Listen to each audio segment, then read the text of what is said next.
Добрый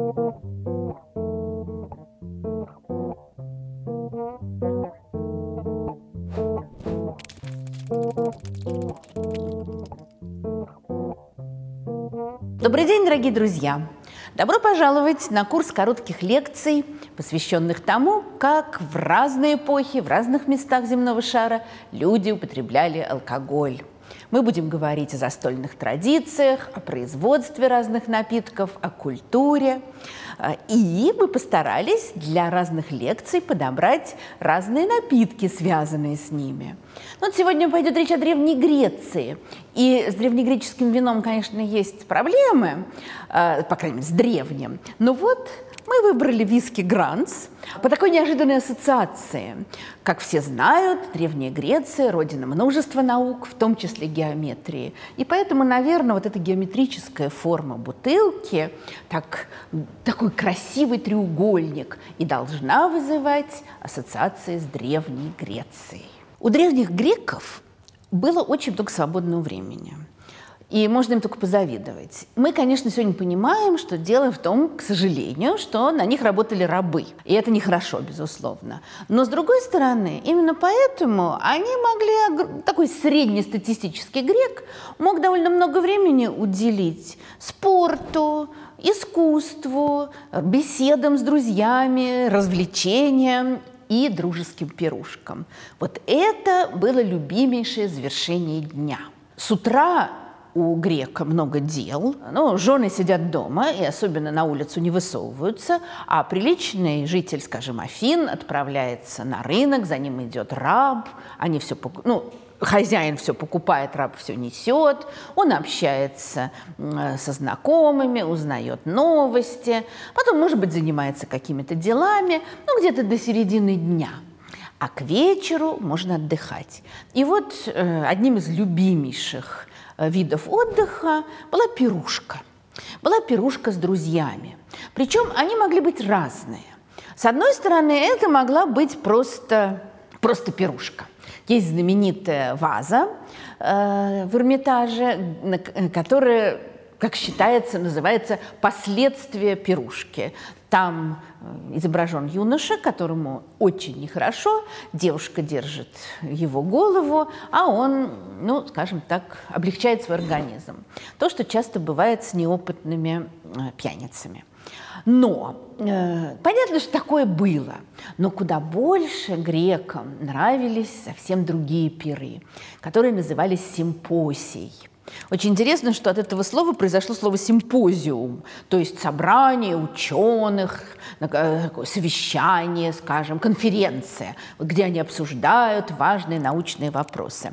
Но греческий симпосий – это совсем не то, что наш симпозий. Греческий симпосий – это встреча, симпосиум – это встреча друзей. Они собираются в доме у хозяина, и это как бы развлечение, но в то же время развлечение, следующее четким правилам. Во-первых, когда люди собираются вместе и пьют вино, а в Греции, конечно, прежде всего пьют вино, то это священное занятие. Поэтому все начиналось с того, что приносили разные жертвы богам. Какие жертвы? Пускали по кругу чашу, и каждый отпивал от этой чаши с вином, и это считалось такой благодарностью даймонию, демону. Слово «демон» у нас вызывает ассоциации с дьяволом, ничего такого не было. Даймоний – это такой дух дома, которому приносят благодарность. Гости, естественно, мужчины, опять же, жены остались дома. Здесь могут присутствовать свободные женщины-гетеры, которые, предполагается, что это жрицы любви, но на самом деле одновременно с этим они, и даже, может быть, скорее всего, прежде всего, они будут развлекать гостей интересной беседой, может быть, пением, танцами и так далее. Но все-таки симпозий – это мужское собрание. Несмотря на это, они, конечно, украшают свои волосы венками. И тоже очень хорошо видно, что это не простые веночки. Это, например, такие растения, как плющ и мирт. Растения, которые всегда ассоциировались с богами. То есть вот они собрались, и почитают богов, поют гимн в честь бога Аполлона. Дальше совершают возлияние богам. От чаши несколько капель отливают, ну, может быть, прямо на стол. Это еще одна жертва. Это было настолько важно, вот это вот возлияние богам, что когда великого философа Сократа, жители Афин, приговорили к смерти, обвинив его в богохульстве, то и его должны были казнить ядом. Яд, сок цикуты был натерт в чаше, и рыдавший от жалости к Сократу охранник подал ему эту чашу. На что Сократ, сохранявший абсолютное спокойствие, спросил, а можно ли этим напитком совершить возлияние богам? То есть вот так вот отлить несколько капель. Ну, охранник сказал, тюремщик сказал, что мы стираем ровно столько этого сока, сколько надо выпить. Ну что ж, понял, сказал Сократ, но молиться богам необходимо. И в этот свой последний пир возлияния он не совершил, а в предыдущие, конечно, обязательно совершал. И вот все эти обряды первоначальные совершены, начинается развлечение. Они могут быть самыми разными. Могут позвать музыкантов, жонглеров, акробатов, танцовщиц. Ну, то есть такая вот флейтисток, музыкальная часть, музыкально-развлекательная часть. Дальше начинается самое интересное. Начинается разговор. Вот, собственно говоря, ради чего они собрались. Естественно, они к этому времени выпили уже несколько чаш вина. Конечно. При этом здесь тоже такая странная штука. Вроде бы они хотят беседовать, а при этом хотят развлекаться. Поэтому, например, у древних греков были в ходу такие шутливые сосуды. Сегодня, наверное, это в каком-нибудь магазине шуток практических, вот что-нибудь в этом роде продавалось бы.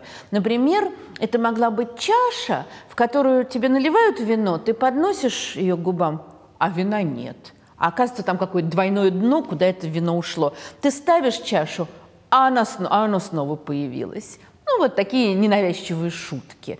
Или там наливаешь, а оно проливается, вино. Ну, вот так. Можно было поиграть в разные игры, там, в сравнения, ну, как сегодня играют там, в слова, в шарады. Греки сравнивали разные явления. Самым популярным развлечением была игра, игра под названием «Катаб», очень такое простенькое развлечение. Значит, выпивали вино, на дне оставалось немножко совсем жидкости, а у греков же основные чаши, из которых они пили, они были такими достаточно плоскими. И вот этой чаши они метали остатки вина, кто попадет в цель.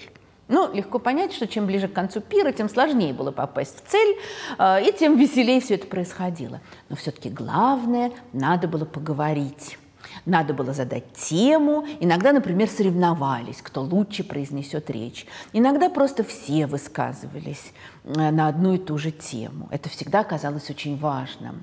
Но тут надо понять такую вещь, что даже если они пировали уже несколько часов, то вино было разбавлено водой.